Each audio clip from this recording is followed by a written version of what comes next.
directo. Entonces no sé si realmente ese tuit es verdad o no, pero es de una, ¿cómo se llama? De un medio. ¿Qué dice a propósito de la subsistencia del fiscal Chávez? Es al revés que en el poema de Vallejo dice que el cadáver ahí siguió muriendo, acá siguió viviendo. Con el poco tiempo que hay para decir lo que hay que decir, mire, yo estaba porque él se quedara, el señor Chávarri. Lo he dicho aquí públicamente, casualmente para proteger lo que venía. Pero con este acto de lunes 31, este señor, como dirías tú, este señor, de su frase de Tais, este señor ha demostrado que el Perú le importa un pepino con ese acto, ¿no? Porque ese solo acto y revertirlo 36 horas después da una imagen de inestabilidad que los primeros que no van a querer firmar nada hasta que esto se estabilice, ¿quiénes son? No son los fiscales brasileños o los procuradores brasileños y los fiscales de acá, son los abogados de Odebrecht. Porque ese es su trabajo, decirle a su cliente, arena movediza, no te metas ahí. O sea, si en este momento eso no importa si cambiaron a los fiscales de allá, no importa lo que pasó acá, al final no se estabiliza esta situación, ya se afectó el proceso porque los abogados de Odebrecht son los primeros que le van a decir a su cliente que no. Hay que hacer una pequeña línea del tiempo, ¿no? Hace esto con sus compromisos políticos, da la medida de votar a Vela y Pérez, y al día siguiente en la noche, o creo que el miércoles en la mañana, un tercer fiscal dice que no está de acuerdo con la medida. Después de que este fiscal supremo dice que no está de acuerdo con la medida, ahí es cuando Chávarri retrocede tratando de salvarse. Y cuando públicamente el APRA, el fujimorismo, le quita el soporte, por lo menos en ese tramo, en esa mañana. Esta situación descoloca pues al gobierno, porque si Chávarri lo que hace una medida de origen político, parece técnica, pero es de origen político. ¿Cuál es la respuesta que correspondía de parte del gobierno? Una medida política, pero los que hacen política en Palacio de Gobierno son los comunicadores políticos, saben comunicación política, pero no hacen política, no saben. Entonces deciden, ok, esta situación compleja se resuelve con una norma. Ese es pues el imaginario peruano. Una norma nueva arregla todo. Eso no es cierto. Una norma nueva, eso se hace cuando uno tiene mayoría en el Parlamento. No se hace cuando uno tiene minoría. Es como Zavala, ¿no?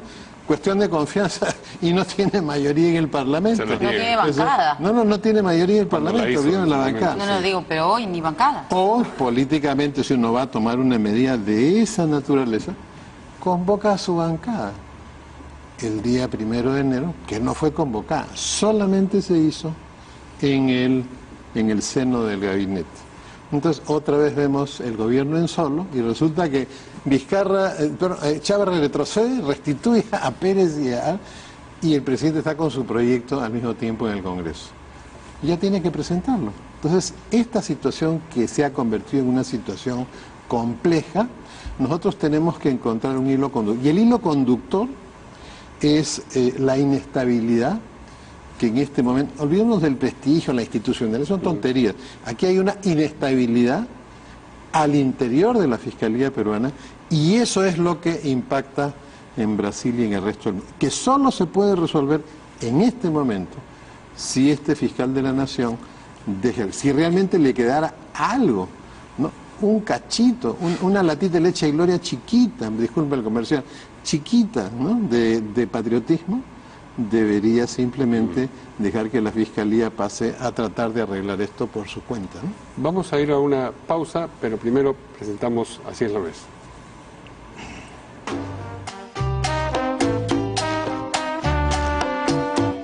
La primera nuez es la insólita solicitud del fiscal de la Nación, Pedro Chávarri, al presidente del Congreso, Daniel Salaverry, para que se conforme un grupo de trabajo para investigar las declaraciones del presidente Martín Vizcarra sobre el supuesto perjuicio que habría causado el retiro de los fiscales Vela y Pérez del equipo especial Lavallato. Él afirma que medios brasileños informaron que la suspensión de la firma del acuerdo obedece al cambio de autoridades en ese país y no a la remoción. Lo que llama la atención es que ha enviado copias del documento a las comisiones de Constitución, Justicia y Fiscalización. La segunda nuez es para la polémica juramentación de un regidor de la provincia de Abancay, Everaldo Ramos Guacharac, integrante del movimiento etnocacerista y dirigente de Construcción Civil. Juró por una ciudad libre de venezolanos y lo que consiguió fue ser abuchado por los presentes. Por Dios, por una lucha frontal contra la corrupción, por una ciudad libre de venezolanos, por el respeto estricto de los derechos laborales. Cualquier parecido con un acto de xenofobia no es coincidencia, es xenofobia pura. Ya pues, Everaldo, dedícate a trabajar y no a llamar la atención exacerbando sentimientos negativos que no compartimos los peruanos. Así es la nuez.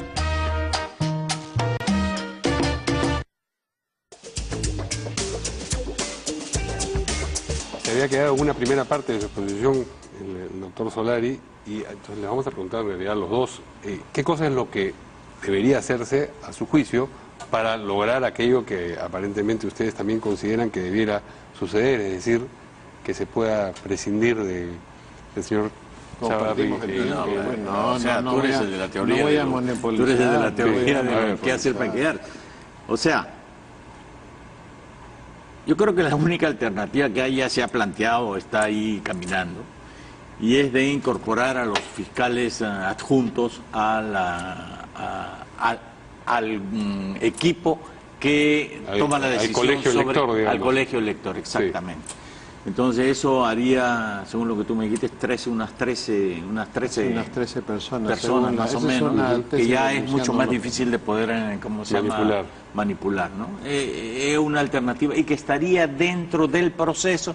Con una ley se podría aprobar eso, no necesitas un cambio constitucional, porque es simplemente interpretarlo. Una ley orgánica. ¿No? Porque el declarar la emergencia para poderlo sacar y hacer... O sea, la emergencia yo creo que tiene que hacerse, pero, lo que se requiere es cambiar los procedimientos en los que actúa la Fiscalía. Tenemos que ver cómo se controla los activos y las propiedades de los fiscales para saber qué transparencia tienen. Tenemos que mirar cómo es el rol y las relaciones entre la Fiscalía y el resto de las instituciones importantes del Estado.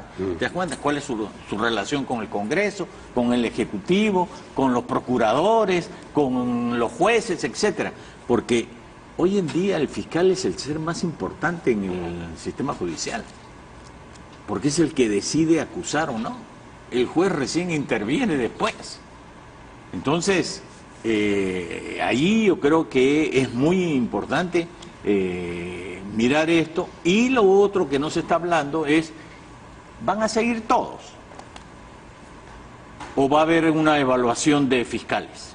¿Supremo dice? No, de los fiscales en general. Estoy hablando ya de la segunda parte, que es cómo hacemos para que la Fiscalía le vaya mejor, cómo aseguramos que la Fiscalía sea un ente que está al servicio de los ciudadanos de verdad, ¿te das cuenta? Y que procede haciendo justicia de la manera rápida y eficiente.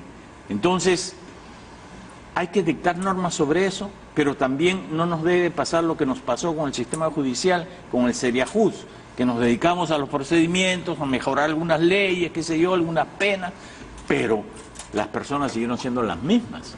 Y al final todos sabemos que son las personas las que hacen las instituciones. Entonces, creo que eso requiere también una evaluación de todo el sistema de fiscalías que existen. Entonces, ¿quién la va a hacer? ¿Cómo la va a hacer? ¿Sobre qué base la va a hacer? Hay mucho que hacer para estar aprobando una ley en medianoche, como quiere el señor presidente de la República, ¿no?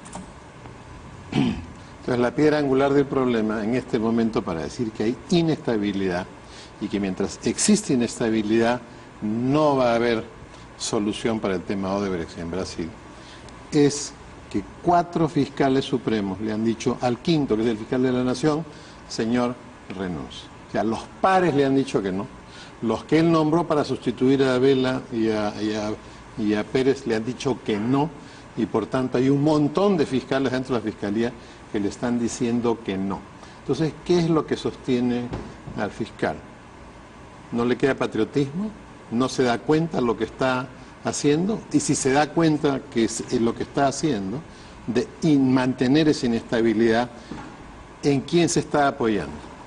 Nuevamente en Fuerza Popular. Entonces, yo desde acá le tengo que decir al almirante Tubino: oye, almirante, tú eres de la Armada Peruana, tú eres un patriota, tú has dicho públicamente, Tubino, vocero de Fuerza Popular, tú has dicho públicamente, a nosotros nos interesa que venga toda la información y los corruptos vayan adentro. Entonces, si es objetivo de que el problema en este momento es que hay una persona que sus pares le dicen que ya no va más y él quiere seguir y depende estrictamente de Fuerza Popular que se quede o no se quede, ¿dónde está la dosis pues de patriotismo, almirante, tú que viste ese uniforme en retiro? ¿Dónde está? ¿Dónde está? ¿No has declarado acaso públicamente que tú quieres que traigan a todos los corruptos? Para eso se necesita, almirante, que se estabilice la Fiscalía. Y mientras ustedes mantengan a esta persona ahí, no se va a estabilizar. Uno. Segundo, no es cierto, almirante, y también a los otros Fuerzas Popular, que el proyecto de ley sea inconstitucional, porque no parecen congresistas. Los proyectos de ley no son inconstitucionales, son proyectos de ley. Lo que es institucional son las normas consagradas y en ejercicio que colisionan con la Constitución. Ese argumento que todo el mundo cacarea por todas partes es un argumento falso, porque los proyectos de ley, cuando llegan y tienen algo que es inconstitucional, el deber del Congreso es constitucionalizarlo para que salga como una ley acorde con la Constitución. Entonces, si en este momento el Congreso está rechazando hacer eso, significa que está abdicando de su competencia para generar leyes. Sí, pero Luis, eso es lo que está haciendo. Perdóname, Luis. O sea, hay en el Congreso toda una tendencia que dice que por eso tiene que ir a comisiones. Que Bueno, por eso bien, tiene que ir a la ley primero, a la Comisión de Constitución. Es obvio que tiene que ir a ¿Te das comisiones. cuenta? Entonces, una ley de esta naturaleza, ¿no? Y obviamente ellos dirán, mira, la declaratoria de emergencia inconstitucional es inconstitucional. Pero no hay que olvidar, y hay que decirle a los fiscales, con el aprecio que les tengo, a todos sin excepción de ninguna clase, inclusive al fiscal de la Nación, hay que decirle que autónomo constitucionalmente no significa independiente de todos los poderes del Estado. Autónomo significa que tiene una marcha propia, pero cuando llega a una situación de este tipo, el propio aparato público, a través del Congreso, puede actuar, porque para eso tiene la función de control. No controla a los fiscales. Oye, entonces nos quedamos con esta situación y explota todo lo trabajado durante todo el año pasado en el tema obra. No puede ser. Entonces, hoy día, en este momento, tenemos que recurrir a esto. Y si no, bueno, el presidente de la República, en vez de mandar proyectos de ley por consejo de estos comunicadores políticos que no saben política, tendrá que comenzar a hacer política como debe ser hecho en una situación de este tipo. Y que no es precisamente amenazar al Congreso, como ha hecho. Eso no es hacer política. Eso es amenazar al Congreso, que es algo totalmente distinto. Y si quieren saber qué es lo que tiene que hacer, es otro programa. Bueno, en otro programa Y entonces. llegamos a la hora. Así es. Ya para terminar, señor Tay. No, para terminar es un poquito una preocupación que tengo. El Ejecutivo ha dejado de gastar 35.000 millones de soles este año del presupuesto. ¿Qué está haciendo el Ejecutivo? ¿Dónde están la gente no tiene hospitales, las escuelas no se están haciendo, no hay empleo, los salarios están bajísimos, etcétera, la pobreza aumenta, etcétera, etcétera? Entonces, nos sobra la plata, no tenemos necesidades. ¿Qué están haciendo estos ministros? Bueno. ¿Haciendo política? Muy bien. Muchas Una gracias. despedida para mi compañero de colegio, el amigo de Tubino. Carlos, hay deberes sagrados que cumplir cuando uno asume el papel de padre de la patria. Cúmplelo, por favor. Muy bien. Muchas gracias a nuestros invitados esta noche y nos vemos el lunes aquí en Portada. Buenas noches.